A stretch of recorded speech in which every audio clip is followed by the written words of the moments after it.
à Nara et cette scénar se tient autour du thème cette année. Ensemble, engageons-nous pour relever les défis d'une paix inclusive et durable au Mali.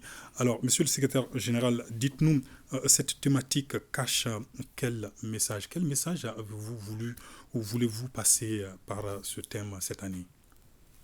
Monsieur Traoré, je me souviens du thème de l'année dernière. Faisons de la diversité un atout pour la cohésion sociale. C'était le thème de l'année dernière.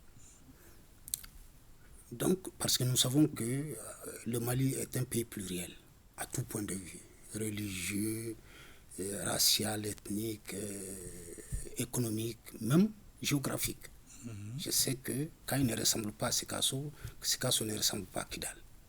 Voilà. Donc, nous avons voulu dire aux Maliens que, attention, cette diversité doit être transformée, si certains pensent que c'est un handicap, doit être transformée en atout.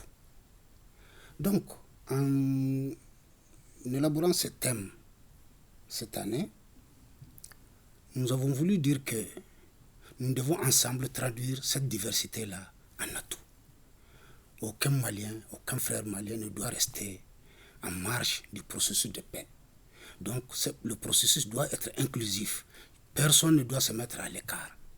Donc c'est à travers ces messages que nous avons voulu passer en cohérence avec le thème national de l'année dernière. Très bien. Et nous savons que ce thème est développé au cours de plusieurs activités qui sont tenues à Bamako et dans les 19 régions du pays. Et qu'est-ce qui est prévu au programme comme activité? Je crois que les activités, on était là, on avait dit que quand même il y avait des particularités. Donc nous avons essayé de voir, à la suite de cette réunion sous la présidence du ministre, le colonel-major Ismaël Ouagé, nous avons essayé de réduire les activités festives. Mais nous avons introduit d'autres activités. Du moment où nous pensons que nous devons être ensemble, alors nous avons estimé qu'il faut aller aux cibles. C'est les acteurs de la paix, sinon potentiellement peut-être de conflits.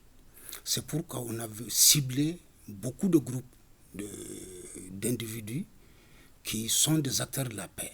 Donc ça, c'est une des particularités. On est allé aux jeunes, on est allé aux femmes, on est allé aux opérateurs économiques pour leur dire quelle est votre capacité de résilience en matière dans les périodes conflictuelles. Donc, on est allé à la jeunesse pour dire que c'est vous le facteur de changement. Je crois que ça doit être demain ou après-demain, à Kabbalah. Et on a travaillé sur les questions de sécurité pour dire que la sécurité humaine, il n'y a pas priorité que la sécurité humaine qui a eu lieu à l'école de maintien de la paix. Donc ce sont plus de conférences, débats, des dialogues Non, il n'y a pas directement. que ça. Vous vous rappelez bien que la semaine a démarré un vendredi saint. Ça, c'est très important. Donc, les activités ont commencé par des prières collectives, de prêches, de sermons lors de la prière de vendredi. Et le dimanche, ça a été encore des prières, cette fois-ci par rapport à la communauté chrétienne. D'accord. Donc, en plus, il y a eu des soutiens aux activités, il y aura des soutiens aux activités génératrices de revenus, notamment à Kita, dans la région de Kita, à Niafonké, dans la région de Tombouctou. Donc, nous pensons qu'il n'y a pas eu que de conférences, il y a eu beaucoup d'activités diverses. Et en fait, nous n'avons pas oublié nos frères qui sont en situation difficile et déplacés internes. Et à l'ouverture, vous venez de passer un élément sur l'ouverture des classes. Nous avons constitué des kits scolaires, au moins de 300 à 400, pour appuyer, pour les donner aux enfants des déplacés internes et aux enfants des militaires tombés sous les champs de l'honneur. Très bien. Alors, monsieur le secrétaire général, il y a quand même une symbolique également, c'est la période de cette semaine qui tombe sur un 21 septembre, journée internationale de la paix. Et qu'est-ce que cela symbolise pour vous? En fait, je me souviens du débat de la période pour demander au ministre de prendre une période. Je crois que, étant secrétaire général avec mes collaborateurs techniciens, ça fait un débat. Et parmi l'un des critères qui a retenu notre attention pour fixer la semaine du 15 au 21, cette journée internationale de la paix en fait partie. Et au finish, pour dire qu'il y a le 22 septembre, qui est date anniversaire de notre indépendance. Oui, voilà. du Mali. Donc voilà certains éléments qui ont déterminé en fait la fixation de la semaine à cette période.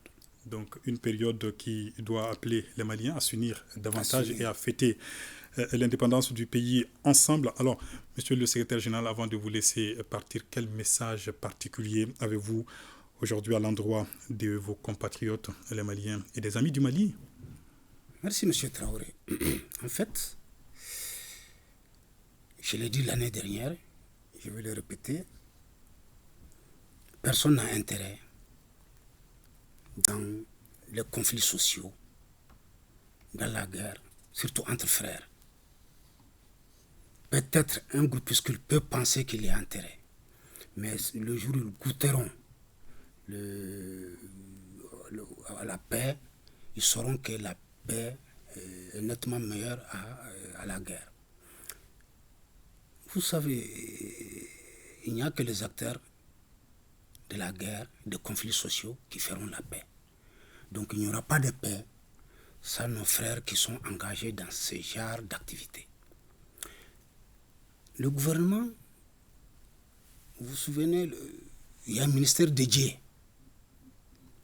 à recoudre le tissu social depuis 2013. De là maintenant, le gouvernement a mis presque, je peux dire presque tout en place à cet effet. D'abord, les services ont été créés. Sur le plan institutionnel, vraiment, le dispositif institutionnel est là. Il y a une politique, il y a une stratégie nationale de la réconciliation qui est là.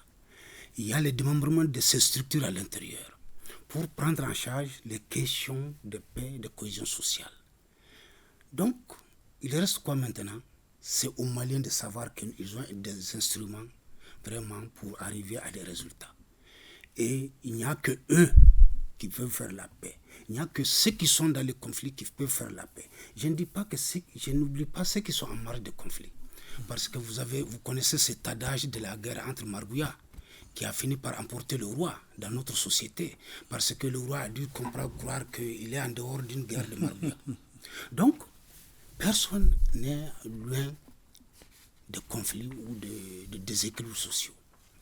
Donc, nous appelons nos frères, à tous les Maliens, nous lançons un appel pour dire qu'il n'y a que la paix qui nous permet de nous instruire, de nous soigner, de dormir tranquille et de nous développer.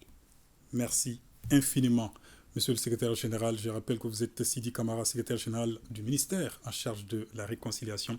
Encore une fois, merci d'avoir répondu à toutes nos questions. Et nous ouvrons à présent la